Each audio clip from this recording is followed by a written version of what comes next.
نحمده ونصلي على رسوله الكريم اما بعد اعوذ باللہ من الشیطان الرجیم بسم اللہ الرحمن الرحیم وَأَتِمُّوا الْحَجَّ وَالْعُمْرَةَ لِلَّهِ قال النبی صلی اللہ علیہ وسلم الحج المبرور لیس له جزاء الا الجنہ او کما قال علیہ الصلاۃ والسلام۔ میرے عزیز بھائیوں اور بزرگوں، اللہ رب العزت کا بڑا فضل اور اس کا احسان ہوا کہ اس نے ہم سب کو اپنا ایک اہم فریضہ یعنی جمعہ کی نماز ادا کرنے کے لیے اپنے گھر میں آنے کی توفیق عطا فرمائی۔ مزید دین کی نسبت پر کچھ کہنے کی اور سننے کی توفیق عطا فرمائی۔ اللہ تعالیٰ سے ہم دعا کریں کہ اللہ تعالیٰ ہمیں دین کی صحیح سمجھ عطا فرمائے۔ یہ جو مہینہ چل رہا ہے ذی قعدہ کا، اور حاجی حضرات جو ہے ان کی روانگی کا وقت قریب ہے، اس لیے مناسب جو ہے معلوم ہوا کہ جانے والے جو حجاج کرام ہیں یا ہر ایک ایمان والا اس کے دل میں یہ تمنا ہوتی ہے کہ وہ اللہ کے گھر کو اور اللہ کے نبی علیہ الصلوۃ والسلام کے روضے کا جو ہے دیدار کر کے آئے۔ ہم سب جو ہے اللہ تعالیٰ سے دعا کرتے ہیں کہ اللہ تعالیٰ ہم سب کو جو ہے بیت اللہ کی یعنی حرمین شریفین کی جو ہے زیارت نصیب فرمائے۔ میرے عزیز بھائیوں، حاجی جو حج جانے والا ہے اس کی سب سے پہلی تمنا یہ ہوتی ہے دل میں کہ میرے کو یہ طریقہ بتلا دیا جائے کہ حج جو ہے کس طریقے سے کرنا ہے۔ ہر جانے والے کی یہ تمنا ہوتی ہے، اور اسی کی جو ہے اس کو فکر ہوتی ہے، تو وہ جو ہے کچھ وقت پہلے سیکھنے کی بھی کوشش کرتا ہے، سیکھنے کے لیے جو ہے جماعت میں بھی چلا جاتا ہے۔ یہ چیز بھی ضروری ہے، لیکن اس سے زیادہ جو ایک چیز ضروری ہے وہ یہ ہے کہ جانے والے کو یہ فکر ہو کہ میرا جو ہے حج وہ قبول کس طریقے سے ہوتا ہے۔ قبولیت جو ہے یہی اصل ہے، ادا ہونا ایک الگ چیز ہے اور قبول ہونا ایک الگ چیز ہے۔ اگر وہاں پر جو ہے بندہ گیا اور اس نے جو ہے صحیح طریقے سے جو ہے احکامات کو نہیں بجا لایا، اور جو دل میں ایک تڑپ اور اخلاص جو ہے ہونا چاہیے اگر وہ حاصل نہیں ہوا تو حج ادا تو ہو جائے گا لیکن قبول ہونا مشکل ہے۔ اس کو آپ جیسے مثال سے سمجھیے کہ ہم میں سے جیسے ہر ایک جو ہے نماز پڑھنے کے لیے آتا ہے، تو اگر اخلاص کے ساتھ اللہ کو راضی کرنے کی نیت سے اگر وہ انسان مسجد میں آتا ہے اور دل میں یہ تڑپ لے کر آتا ہے کہ میرا رب جو ہے مجھ سے راضی ہو جائے، اور پھر جو ہے وہ توجہ کے ساتھ نماز پڑھتا ہے تو وہ نماز جو ہے قبول ہو جاتی ہے۔ ورنہ اگر بندہ جو ہے غفلت کے ساتھ آیا کہ بھئی اب جو ہے امام صاحب کیا کہیں گے یا لوگ جو ہے کیا کہیں گے، لوگوں کا دباؤ، تو اس وجہ سے اگر مسجد میں آ رہا ہے تو اس کی نماز ادا تو ہو جائے گی لیکن قبول نہیں ہوگی۔ جیسے مثال کے طور پر ایک بچہ جو ہے اسکول میں جا رہا ہے، وہاں پر جو ہے پرنسپل نے یہ قانون بنا رکھا ہے کہ اگر غیر حاضری کرے گا بچہ تو اس کو پریکشا میں جو ہے بیٹھنے نہیں دیا جائے گا۔ اب وہ بچہ جو ہے پابندی سے جا رہا ہے، لیکن وہاں جانے کے بعد مقصد یہ ہے کہ وہ پڑھائی کرے، وہ دن بھر جو ہے درسگاہ میں کلاس میں سوتا رہتا ہے، تو اس کو جو ہے مقصد حاصل نہیں ہو رہا ہے۔ اچھا، ایک فائدہ ہو جائے گا کہ جس وقت پریکشا آئے گی، امتحان کا وقت آئے گا، پرنسپل جو ہے اس کو روک نہیں سکتا، اس لیے کہ اس کی پوری حاضری جو ہے لگی ہوئی۔ لیکن اصل جو پریکشا کا مقصد ہے کہ وہ سوالات کے جواب دینا، وہ جو ہے نہیں دے پائے گا، اس لیے کہ وہ پورے سال جو ہے درسگاہ میں سوتا رہا۔ اسی طریقے سے ایک بندہ جو ہے حج کے لیے گیا تو حج اس کا جو ہے اگر اس نے خیال نہیں رکھا اور اخلاص کے ساتھ نہیں گیا تو حج ادا تو ہو جائے گا لیکن جو ہے قبول ہونا مشکل۔ آپ دیکھیے کہ یہ بات جو ہے یقینی ہے کہ حج جو ہوتا ہے یہ توفیق الہی سے ہوتا ہے۔ اللہ کی اگر توفیق نہ ہو تو بہت سارے لوگوں کے پاس جو ہے پیسے کروڑوں کی جو ہے تعداد میں ہوتے ہیں لیکن اللہ تعالیٰ ان کو قبول نہیں فرماتا۔ زندگیاں گزر جاتی ہے، قبروں میں چلے جاتے ہیں، لیکن حج جو ہے کیے بغیر ہی چلے جاتے ہیں۔ یہ ہمارا ہندوستان جس میں جو ہے مغل بادشاہوں نے جو ہے حکومتیں کی، بابر سے لے کر اور شاہ ظفر تک 300 سال کا جو ہے بیچ میں زمانہ ہے۔ اتنے جو ہے مسلمان بادشاہ ہندوستان کے، بابر سے لے کر اور شاہ ظفر تک کسی بھی جو ہے بادشاہ نے حج نہیں کیا، حالانکہ ان کے پاس جو ہے کروڑوں کی جو ہے تعداد میں جو ہے پیسے تھے۔ شاہ جہاں جس نے جو ہے تاج محل بنایا، 21 کروڑ کی لاگت سے اس نے جو ہے تاج محل جو ہے بیوی کی خوشی کے لیے بنا دیا، لیکن اس زمانے میں 36 روپے جو ہے حج کے لیے جو ہے لگتے تھے، 36 روپے میں حج ہو جاتا تھا، وہ کر نہیں پایا۔ 21 کروڑ روپے اس نے خرچ کر ڈالے، لیکن 36 روپے اگر وہ اس وقت چاہتا تو اس وقت اس زمانے کے جتنے بھی مسلمان ہیں ان کو وہ حج کرا سکتا تھا، اتنے پیسے اس کے پاس تھے۔ لیکن 300 سال کا زمانہ گزر گیا، کسی بادشاہ نے حج نہیں کیا۔ معلوم ہوا کہ حج جو ہے پیسے سے نہیں ہوتا ہے بلکہ توفیق الہی سے ہوتا ہے۔ تو حاجی جو ہے جانے والا، اس کو سب سے پہلے جو ہے کچھ باتوں کا خیال رکھنا ضروری ہے کہ میں جو ہے کس مقصد کو لے کر جا رہا ہوں۔ مقصد یہ ہے کہ میرا جو ہے حج جو ہے قبول ہو جائے۔ اس کے لیے سب سے پہلی چیز جو ہے اس کو دیکھنی ہے وہ یہ ہے کہ جس مال کے ذریعے سے، جن پیسوں کے ذریعے سے وہ حج جا رہا ہے، وہ پیسے حلال کے ہیں یا نہیں۔ اس لیے کہ اگر بندہ دوسروں کے حقوق کو لے کر، بھائی حق مانگ رہا ہے یا بہن جو ہے حق مانگ رہی ہے یا دوسرا کوئی آدمی جو ہے رشتہ دار اس کا حق مانگ رہا ہے اور وہ ان کے حق کو مار کے اور حج کے لیے جا رہا ہے، تو حج کا ادا ہونا جو ہے مشکل۔ اللہ کے نبی علیہ السلام کی حدیث ہے کہ بندہ جو ہے ملتزم کو وہاں پر پردے کو پکڑ کر، ملتزم ایک ایسی جگہ ہے جہاں پر جو دعا کی جاتی ہے وہ قبول ہوتی ہے، وہاں پر جو ہے بندہ دعائیں کرتا ہے تو اللہ تعالیٰ کی جانب سے جو ہے جواب آتا ہے کہ اکلہ حرام ومشربہ حرام وملبسہ حرام، کہ اس کا جو ہے کھانا وہ حرام، اس کا پینا حرام، اس کا جو ہے لباس حرام، میں جو ہے اس کے حج کو کیسے قبول کروں؟ اگر بندہ جو ہے غلط پیسے سے چلا گیا تو اللہ کی جانب سے اگر یہ جواب آ گیا تو مشکل کھڑی ہو جائے گی اس کی۔ آپ دیکھیے اگر کچھ بھی تھوڑا سا بھی حق اگر مار کر چلا جائے گا تو بھی جو ہے سارے پیسوں پر اثر پڑے گا۔ جیسے پانی کا ایک ٹینکر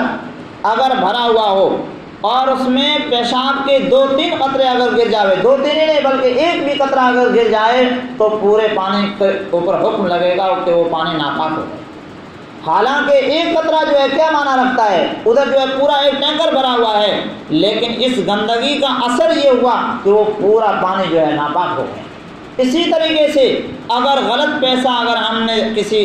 کا حق دبا کر اگر رکھ لیا ساتھ میں اور ان پیسوں کو جو ہے ساتھ میں ملا کر جو ہے حج کے لیے چلے گئے تو یہ پیسہ جو گندا پیسہ ہے یہ سارے پیسوں کو گندا کر ڈالے اور نتیجہ یہ نکلے گا کہ جو ہے حج قبول ہونے کے بجائے جو ہے معاملہ جو ہے الٹا ہو جائے گا۔ نمبر 2، جو جانے والا بندہ ہے وہ اس بات کی فکر کرے کہ میں جو ہے اخلاص کے ساتھ اللہ کو راضی کرنے کے لیے جو ہے جا رہا ہوں۔ جیسے بہت سارے لوگ جو ہے یہ کہتے ہیں کہ یار لوگ جو ہے کہتے ہیں کہ بھئی تمہارے پاس پیسے بہت سارے پڑے ہیں، اب یہ جو ہے بار بار کہتے ہیں اس لیے میں ایک مرتبہ جو ہے حج جا کے آ جاؤں۔ لوگوں کے دباؤ کی وجہ سے جو ہے جا رہا ہے، یا جو ہے ریاکاری دکھلانے کے لیے کہ لوگ جو ہے کہیں گے کہ یہ فلاں جو ہے حاجی صاحب۔ اگر اس نیت کے ساتھ جا رہا ہے تو اس کے لیے جو ہے خطرہ ہے۔ اخلاص کے ساتھ جانا ہے، اس لیے کہ یہ ایک ایسی عبادت ہے حج کہ زندگی میں ایک مرتبہ ہی ہے، زندگی میں ایک مرتبہ فرض ہے، وہ چلا گیا حج ادا ہو جائے گا، قبول ہو یا نہ ہو۔ اب اس کے بعد اگر 40 بھی حج کر لیتا ہے تو وہ حج جو ہے سارے کے سارے نفلی ہوں گے، فرض ادا ہو چکا ہے۔ اب اگر وہ ریاکاری کر کے دکھلاوے کے لیے یا کسی کے جو ہے دباؤ کی وجہ سے اگر حج کے لیے چلا گیا تو اس کے پیسے جو ہے برباد ہو جائیں گے، کچھ ثواب نہیں ملے گا۔ آپ دیکھیے ایک بندہ جو ہے نماز پڑھ رہا ہے، اسی وقت جو ہے نماز کے لیے آیا، ایک وقت میں دل میں جو ہے ریاکاری آ گئی، دکھلاوا کہ جو ہے لوگ کہیں گے بھائی یہ نمازی ہے اس لیے میں نماز کے لیے چلا جاؤں، تو اس کو جو ہے دوبارہ موقع مل جائے گا، آنے والی جو نماز ہے وہ بھی فرض ہوگی، تو اس میں جو ہے اپنے دل کو درست کر سکتا ہے اور اخلاص کو جو ہے پیدا کر سکتا ہے، وہاں پر موقع مل جائے گا۔ اسی طریقے سے روزے میں بھی موقع مل جائے گا، زکوٰۃ میں بھی موقع مل جائے گا، لیکن حج میں موقع نہیں ملے گا۔ اب جانے والا بندہ جب اخلاص کے ساتھ جائے گا تو اس کو کوئی بات جو ہے سمجھ میں آوے یا نہ آوے، وہ جو ہے دل سے جو ہے سارے ارکان کو ادا کرے گا، بات سمجھ میں آوے یا نہ آوے۔ جیسے ہم ہیں، بہت ساری چیزیں جو ہے دین کی ہم کو سمجھ میں نہیں آتی ہے، لیکن ہم جو ہے کرتے ہیں، اگر دین سے جو ہے محبت ہے تو وہ بندہ بجا لائے گا۔ جیسے مثال کے طور پر شریعت کا حکم ہے کہ سگی بہن سے جو ہے نکاح حرام، اور چچا کی جو بہن ہے اس سے جو ہے نکاح حلال، حالانکہ وہ بھی بہن ہے اور یہ بھی بہن ہے، لیکن شریعت کا حکم ہے، اب سمجھ میں آوے یا نہ آوے ہم کو وہ حکم بجا لانا ہے۔ اب اگر کوئی عقلی گھوڑا دوڑائے گا شیطان کی طرح تو وہ انسان جو ہے گمراہ ہو جائے گا۔ اسی طریقے سے حج میں جانے والا بندہ اگر اللہ اور اللہ کے رسول صلی اللہ علیہ وسلم کے حکم پر یقین کرتے ہوئے اگر احکامات کو بجا لائے گا تو ہی ثواب ملے گا۔ جیسے ایک بچہ ہے، ہمارا بچہ، ہم نے کہا کہ بھائی لائٹ کے کھڑکے کے قریب مت جانا،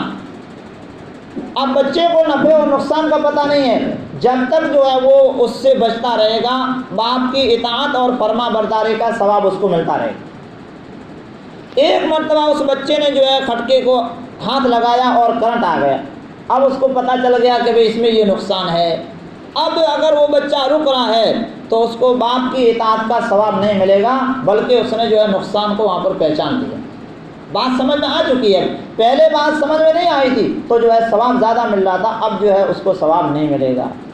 اسی طریقے سے ایک بندہ جس کو اسلام کے احکامات سمجھ میں نہیں آ رہے ہیں، اللہ کا حکم مان کر، اللہ کے پیارے حبیب صلی اللہ علیہ وسلم کا طریقہ مان کر وہ کر رہا ہے تو اس کو جو ہے پورا ثواب ملتا ہے۔ نمبر 2، جو بندہ جو ہے جا رہا ہے، یہ کام تو ہر ایک بندے کو کرنا ہے لیکن خصوصاً جانے والے کے لیے، کہ شرک سے جو ہے وہ توبہ تائب ہو کر جائے،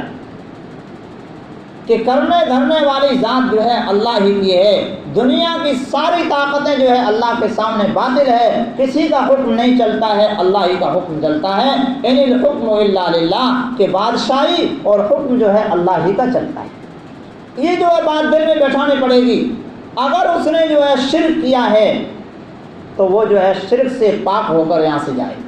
اس لیے کہ حج کا سارا جو معاملہ ہے یہ توحید ہی پر ہے، اللہ کی وحدانیت ہی پر، اس لیے کہ جو حاجی جو جا رہا ہے وہ کہہ رہا ہے لبیک اللہم لبیک لا شریک لک لبیک ان الحمد والنعمت لک والشکر لک، یہ سارا کا سارا جو ہے یہ تلبیہ جو پڑھا جا رہا ہے اس میں وحدانیت جو ہے ٹپک رہی ہے کہ لبیک کہ اللہ میں حاضر ہوں، لا الہ الا، کہ نہیں ہے تیرے سوا کوئی معبود دنیا میں۔ تو یہ جو ہے وحدانیت دل میں ہم سب کو بیٹھانی ضروری ہے۔ اگر ایک بندہ یہاں رہتے ہوئے بھی اگر نیک اعمال کر رہا ہے لیکن دل میں جو ہے اللہ کی وحدانیت نہیں ہے تو اس کے لیے جو ہے خطرہ کھڑا ہے۔ اور یہی درس حضرت ابراہیم علیہ السلام نے اور حضرت حاجرہ رضی اللہ عنہا نے جو ہے ہمیں یہ درس دیا، سبق دیا ہے کہ حضرت ابراہیم علیہ السلام اپنے بیٹے اور اپنی بیوی کو جو ہے وہاں پر ایک جنگل میں چھوڑ کر جا رہے ہیں۔ حضرت حاجرہ پوچھتی ہے کہ آپ جو ہے ہمیں کس کے بھروسے پر چھوڑ کے جا رہے ہیں؟ تو حضرت ابراہیم علیہ السلام نے فرمایا کہ اللہ کے بھروسے پر۔ تو کہنے لگی کہ تب تو اللہ تعالیٰ ہمیں ضائع نہیں کریں گے، جنگل میں کوئی نہیں ہے، نہ جو ہے وہاں پر کھانے کے لیے زیادہ چیزیں ہیں، پینے کے لیے کوئی چیز نہیں ہے، لیکن اللہ کی وحدانیت پر اور اللہ پر اتنا یقین ہے کہ وہ کہہ رہی ہے کہ آپ چلے جاؤ، ہمیں جو ہے کسی بات کا کوئی ڈر نہیں۔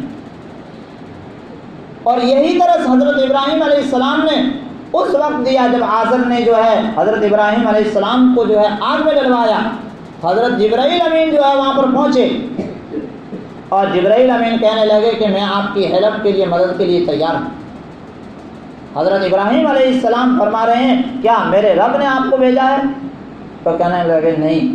رب کا تو حکم نہیں ہے۔ تو فرمانے لگے کہ میرا رب اللہ جو ہے مجھے دیکھ رہا ہے، اگر اللہ جو ہے اسی بات میں اگر خوش ہے کہ ابراہیم جو ہے اس کا خلیل آگ میں جلے، تو مجھے بھی یہی چیز پسند ہے، آپ کی جو ہے مدد کی مجھے کوئی ضرورت نہیں۔ یہ ہے وحدانیت اور توحید۔ تھوڑی دیر کے بعد جو ہے اللہ تبارک و تعالیٰ نے دیکھا کہ میرے خلیل کے دل میں جو ہے اتنی میری محبت ہے اور اتنا جو ہے توحید اور وحدانیت ہے، آپ کو جو ہے آرڈر ہوا کہ یا نار کونی بردا و سلاما علی ابراہیم، کہ آپ کو ٹھنڈی اور سلامتی والی ہو جائے ابراہیم علیہ السلام۔ مفسرین لکھتے ہیں کہ اگر اللہ تبارک و تعالیٰ حضرت ابراہیم علیہ السلام کا اگر نام نہ لیتے، علی ابراہیم اگر نہ کہتے، تو قیامت تک کے لیے جو ہے آگ بجھ جاتی، دنیا میں جو ہے آگ ٹھنڈی ہی ہو جاتی، لیکن ابراہیم علیہ السلام کا نام لے لیا، اس لیے وہاں پر ٹھنڈی ہوئی اور باقی جو ہے وہ اس کا حکم چل گیا۔ تو یہ وحدانیت جو ہے اس کو لے کر جانی پڑے گی۔ اگر جو ہے شرک میں لت پت اگر جائے گا اور وہاں پر جو ہے جیسا گیا تھا ویسا ہو کر آئے گا، تو پیسوں کی بربادی کے سوا اس کو کچھ نہیں ملتا۔ نمبر 3، جانے والا جو ہے اس کو یہاں سے جو ہے صبر بھی لے کر جانا پڑے گا، اس لیے کہ 30 لاکھ حاجی جو ہے وہاں پر آئیں گے۔ اب وہاں پر انتظامات میں بھی کمی ہو جائے گی اور کسی ایک ساتھی کا جو ہے دھکا بھی لگ جائے گا، تو وہاں پر جو ہے اگر صبر نہیں ہوگا تو سارا کا سارا نقصان ہو جائے گا۔ اس لیے حاجی جو ہے جانے والا، اس کو جو ہے زبان پر لگام لگانا پڑے گا۔ اگر اس نے ایک جملہ بھی اگر غلط بول دیا تو سارا کا سارا ثواب جو ہے ختم ہو جائے گا۔ نمبر 4، جانے والے کو جو ہے خدمت کی نیت سے جانا ہے کہ میں جو ہے جو ساتھی جا رہے ہیں ان کی جو ہے خدمت کروں گا وہاں جا کے۔ یہ نہیں کہ بھئی لوگ جو ہے میرے ساتھ جا رہے ہیں وہ میری خدمت کریں گے۔ اگر یہ نیت لے کر گیا تو وہاں پر جو ہے اس کو جو ہے دماغ میں افسوس ہوگا اور ٹینشن آ جائے گا، اس لیے کہ وہ دماغ میں یہ بیٹھا کر گیا ہے کہ یہ لوگ جو ہے میری خدمت کریں گے۔ اب جانے والوں سے جو ہے خدمت نہیں ہو سکی تو وہ جو ہے اس کو برا بھلا کہے گا اور یہ کہے گا کہ یہ لوگ جو ہے میری خدمت نہیں کرتے، تو پوری جو ہے حج کے موسم میں جو ہے وہ ٹینشن میں رہے گا دماغی طور پر، اور اس کو جو ہے فائدہ ہونا چاہیے وہ نہیں ہوگا۔ یہ 4 چیزیں ایسی ہیں جو جانے والے کو جو ہے لے کر جانی، اور آتے ہوئے جو ہے کیا چیزیں لے کر آنی ہے اس کو میں 3-4 منٹ میں انشاءاللہ ذکر کر رہا ہوں۔ کہ آنے والا یعنی جب حاجی جو ہے حج کی ادائیگی سے جو ہے فارغ ہو جاوے تو وہاں سے جو ہے چیز لے کر آنی ہے، وہ یہ ہے کہ لا فضیلۃ لعربی علی عجمی ولا اسود علی الابیض۔ اللہ کے نبی علیہ السلام نے حجۃ الوداع کے موقع پر فرمایا کہ کسی عربی کو جو ہے عجمی پر فضیلت نہیں ہے اور کسی گورے کو جو ہے کالے پر فضیلت نہیں، یعنی سب انسان جو ہے وہ برابر ہے اللہ کی نظر میں۔ یہاں پر آوے تو اس چیز کو جو ہے وہاں سے نکال کر آوے کہ نسل پرستی اور تعصب جو ہے یہ دل سے ختم ہو جاوے۔ کہ جیسے مثال کے طور ہمارے یہاں جو ہے یہ چیز زیادہ پائی جاتی ہے کہ بھئی یہ جو فلاں جو ہے یہ روما ہے، یہ فلاں جو ہے سمیجا ہے، اب اسی ناطے سے جو ہے یا فلاں جو ہے نوڑی ہے اسی ناطے سے جو ہے اس کی مدد ہوتی ہے۔ حالانکہ اسلام میں جو ہے المسلم اخو المسلم، اللہ کے نبی علیہ السلام فرما رہے ہیں کہ مسلمان تمام کے تمام آپس میں بھائی ہیں۔ یہ جو ہے آپس میں جو ہے نفرت، اس کو اگر ختم کر کے نہیں آئے گا تو حج کا جو ہے کوئی فائدہ حاصل نہیں ہوگا۔ حضرت عمر رضی اللہ تعالیٰ عنہ نے حضرت بلال حبشی رضی اللہ تعالیٰ عنہ کو جو ہے کچھ کہہ دیا کہ حبشی جو غلام حبشہ کے رہنے والے اور کالے کلوٹے تھے، اللہ کے نبی علیہ السلام غصہ ہو گئے اور فرمایا کہ میں جب معراج کے موقع پر جو ہے اللہ تعالیٰ کے دربار میں جو ہے تشریف لے گیا تو اس وقت بلال کے جو ہے پاؤں کی آہٹ اور پاؤں کی جو آواز میں نے جو ہے وہاں پر عرش الہی پر سنی۔ یہ فضیلت ہے کہ ایک کالے کلوٹے غلام ہیں لیکن اسلام نے اتنا بلند درجہ دیا۔ اللہ کے نبی علیہ السلام فرما رہے ہیں کہ بلال تمہارا کیا عمل ہے کہ میں وہاں پر معراج پر جو ہے گیا تو وہاں پر جو ہے تمہاری جو ہے پاؤں کی آواز میں سن رہا تھا۔ نمبر 2، جب واپس آوے تو وہاں کی جو کمیاں ہیں یا وہاں کی جو تکالیف ہے وہ لوگوں کے سامنے بیان نہ کرے، اس لیے کہ اللہ کے گھر گیا ہے، اپنے محبوب کے گھر گیا ہے، اپنے محبوب کی جو ہے زیارت کے لیے گیا ہے، محبوب کے گھر کی زیارت کے لیے۔ آپ جو ہے کسی دوست کے یہاں جو ہے مہمان بن جاویں تو وہاں پر اگر کوئی کمی بھی آپ کو نظر آئے گی تو کمی کو بیان نہیں کریں گے، اس لیے کہ یہ دوست ہیں۔ اسی طریقے سے اللہ کے اور اللہ کے نبی علیہ السلام کے جو ہے دربار کو دیکھ کر آ رہا ہے اور واپس آ کر اگر ان تکلیفوں کو بیان کرے گا، اس کا مطلب یہ کہ دلی طور پر جو ہے محبت نہیں ہے۔ اس کا نقصان یہ ہوگا کہ ایک بندہ اگر کوئی جانا چاہتا ہے تو وہ بھی جو ہے اگر رک گیا تو اس کا پورا وبال اور اس کا گناہ جو ہے اس بندے پر پڑے گا۔ جیسے مثال کے طور پر مدرسوں میں پڑھنے والے بچے ہوتے ہیں، تو ایک اگر بچہ حفظ میں بیٹھنا چاہتا ہے، حافظ بننا چاہتا ہے، تو وہ بچے کہتے ہیں کہ وہ مولانا صاحب ایسی پٹائی کریں گے، ایسی پٹائی کریں گے کہ تم جو ہے بھاگ جاؤ گے۔ اب وہ جو بچہ تیار ہوا تھا وہ کہتا ہے کہ میں حفظ میں نہیں بیٹھوں گا۔ کیوں؟ کیونکہ اس کے دل میں جو ہے خوف ڈال دیا گیا۔ تو اب وہ بندہ اگر حفظ سے رک گیا تو اس کہنے والے بندے کو گناہ ہو۔ اسی طریقے سے اگر حج کی تقاریب کو لوگوں کے سامنے آ کر بیان کرے گا تو اس کا نقصان اسی بندے کو ہونا ہے۔ نمبر 3، شرک سے جو ہے وہاں پر برات ظاہر کر کے آنا ہے، معافی مانگ کے اور ایک دم جو ہے صاف صفا ہو کر آنا ہے۔ شرک نام کی کہ یا اللہ آج جو ہے میں یہاں سے وعدہ کر کے جا رہا ہوں، تیرے دربار سے جو ہے یہاں میں کھڑا ہو کر وعدہ کر رہا ہوں کہ زندگی میں کبھی بھی میں شرک نہیں کروں گا۔ ایک صحابی رضی اللہ تعالیٰ عنہ نے اللہ کے نبی علیہ السلام سے پوچھا، کیا نمازی بھی جو ہے جہنم میں جائیں گے؟ کیا روزہ رکھنے والے بھی جو ہے جہنم میں جائیں گے؟ زکوٰۃ دینے والے بھی جہنم میں جائیں گے؟ اللہ کے نبی علیہ السلام ایک دم جذبے میں آ گئے اور فرمایا